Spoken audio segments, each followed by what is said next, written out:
عدم تحفظ کا شدید احساس۔ ہم سب محفوظ رہنا چاہتے ہیں، ہر وقت اپنے بچاؤ کی، اپنی بقا کے نئے آئیڈیاز کھوجنے میں مصروف رہتے ہیں۔ ہمارے نفس کی یہ بہت بڑی خصلت ہے۔ ذہن انسان شروع دن سے عدم تحفظ کا شکار ہے، خوف میں مبتلا ہے۔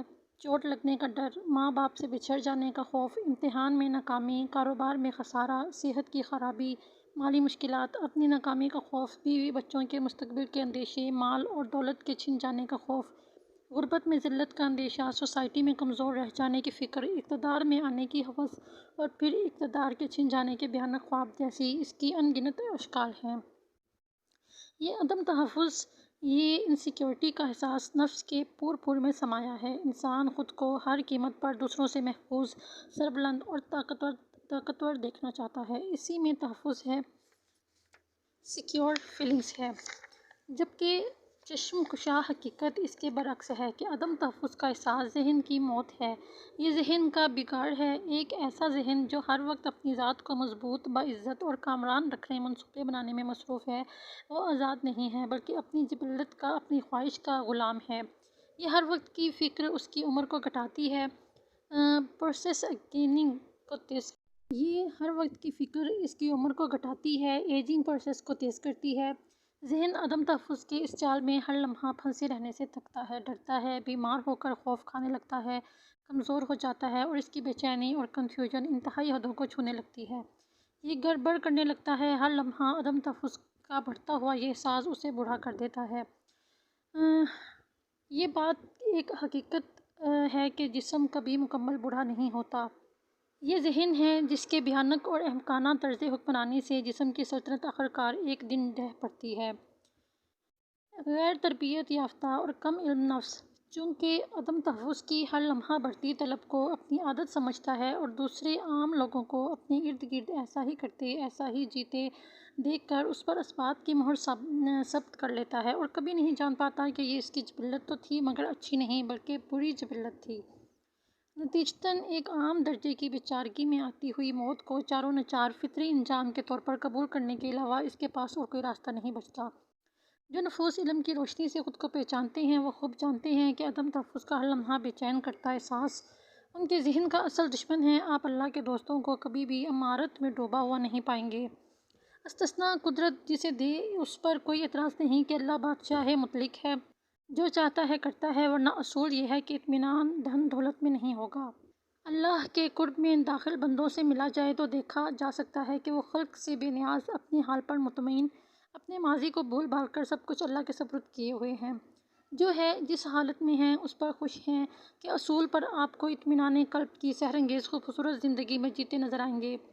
اضطراب سے کوسوں دور، بے چینی سے ناآشنا، اللہ کی رضا میں راضی رہنے والے ان لوگوں کو اگر آپ سادہ لوح سمجھتے ہیں تو آپ کو خبر ہو کہ یہ لوگ اصل میں سب سے بلند عقول والے ہیں، انتہائی گاہک، شاطر کائیاں اور نہایت تجربہ کار کاروباری اذہان کے مالک اور زبردست حکمت عملی کے حامل ایسے کامیاب لوگ ہوتے ہیں جنہوں نے اپنے نفس کو علم سے تربیت دے کر اللہ سے اس دنیا کے بدلے آخرت کا سب سے بڑا اور کامیاب سودا کر لیا ہوتا ہے۔ یہ سودا، یہ ڈیل عوام الناس کے بس کی بات نہیں، اس کے لیے عظیم ہمت اور انتہائی تیز نظر درکار ہوتی ہے، جو جذبات سے نہیں بلکہ علم سے عطا ہوتی ہے۔ یہ ایسے جنسس ہوتے ہیں جن کی ذہانت دوسروں کے وہم و گمان میں بھی نہیں ہوتی۔ یہ رہنما، یہ طاقتور اذہان، یہ خواص نہ صرف آخرت کی کامیابی کے لیے مصروف عمل ہوتے ہیں بلکہ اس دنیا کی دباؤ سے پاک زندگی بھی ان کے نشانے پر ہوتی ہے۔ یہ اللہ کے وہ مخلص بندے ہوتے ہیں جن پر شیطان کا کوئی بس نہیں چلتا۔ جس انسان کی کامیابی کو اس کا خالق خود فوزاً عظیما، یعنی بہت بڑی کامیابی کہہ دے، اس کے ذہن، اس کی حکمت عملی، اس کی کاروباری سمجھ بوجھ کے بارے میں آپ کی کیا رائے ہے؟ ہر لحظہ دنیا داری میں الجھا ہوا مصروف ذہن سچ نہیں دیکھ سکتا۔ علم اور عقل اگر اللہ بڑھا دے، زاویہ نظر اگر وسیع کر دے تو کر دے، انسان اپنی زندگی کا، اپنے شعور کا، اپنے نفس کا غیر جانبدار جائزہ لینے کے قابل ہو جاتا ہے۔ آہستہ آہستہ گھاس سے بھرے ہوئے میدان میں گھاس کی ایک ایک پتی کو اٹھا کر حقائق کا جائزہ لیتے ہوئے دھیرے دھیرے وہ اس میدان کی اصل حقیقت کو دریافت کرنے لگتا ہے۔ سورہ لقمان آیت نمبر 22 میں اللہ پاک نے ارشاد فرمایا، وَمَن يُسْلِمْ وَجْهَهُ إِلَى اللَّهِ وَهُوَ مُحْسِنٌ فقد استمسک بالعروۃ الوثقی وإلی اللہ عاقبۃ الامور۔ اور جس نے نیک ہو کر اپنا منہ اللہ کے سامنے جھکا دیا تو اس نے مضبوط کڑے کو تھام لیا، اور آخرکار ہر معاملہ اللہ ہی کے حضور میں پیش ہونا ہے۔ جب انسان کو بلند نظر عطا ہوتی ہے، وہ جان لیتا ہے کہ یہ خوف محض ایک فریب ہے، خود کو دوسروں سے بلند کرنے کی خواہش اس کے نفس کی ڈیمانڈ ہے، پاگل پن ہے۔ پھر آہستہ آہستہ اس کے نفس میں اعتدال کا ظہور ہوتا ہے۔ یہ بات درست ہے کہ سب کو دولت چاہیے، مگر سوال یہ ہے کہ کتنی؟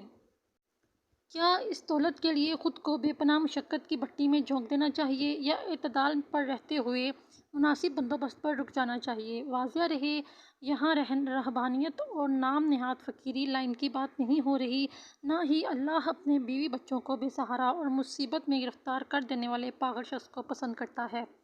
حضور اکرم صلی اللہ علیہ وسلم نے فرمایا، صحیح مسلم کی حدیث مبارکہ 7117، اے لوگو، اعتدال اختیار کرو، اگر یہ نہ ہو سکے تو اس کے قریب تر رہو۔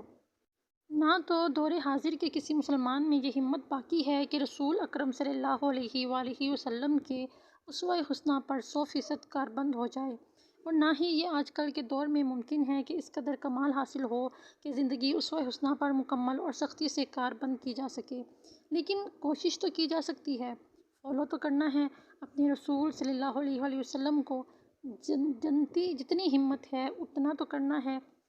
جیسے جیسے نفس کو زندگی کے ہر عمل میں اعتدال کی تربیت دی جاتی ہے، وہ آزاد ہوتا چلا جاتا ہے۔ انرجی سے بھرپور ایک مطمئن نفس ہی ایک جوان اور بھرپور صحت مند ذہن کا مالک ہو سکتا ہے۔ ایسے ذہن کو بڑھاپا نہیں ہوتا۔ اللہ اپنے دوستوں کی عقل کا بھی ظاہر نہیں کرتا، ساری زندگی عزت اور وقار سے اس کے دوست جیتے ہیں، آزمائشوں سے ہر لمحہ برسر پیکار، مگر باوقار آزاد اذہان کے مالک آزاد لوگ۔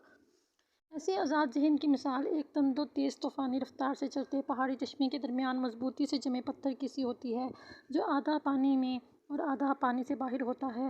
پانی جس قدر چاہے شور مچائے، کتنا ہی سر پٹکے، لہریں کتنی ہی چوٹ مارے، مگر پتھر کا وہ شاندار ٹکڑا اپنی جگہ سے کبھی نہیں ہلتا۔ ہر طوفان میں، ہر بھنور میں وہ استقامت سے سربلند رہتا ہے۔ آپ نے کبھی کسی پہاڑی چشمے کے درمیان میں وہ پتھر دیکھا ہے؟ اگر دیکھا ہے تو آپ کو یہ اندازہ ہوگا کہ اس پر جتنی مرضی تیز لہر آئے، جتنا مرضی طوفان آئے، لیکن وہ پتھر وہاں سے اپنی جگہ سے نہیں ہلتا۔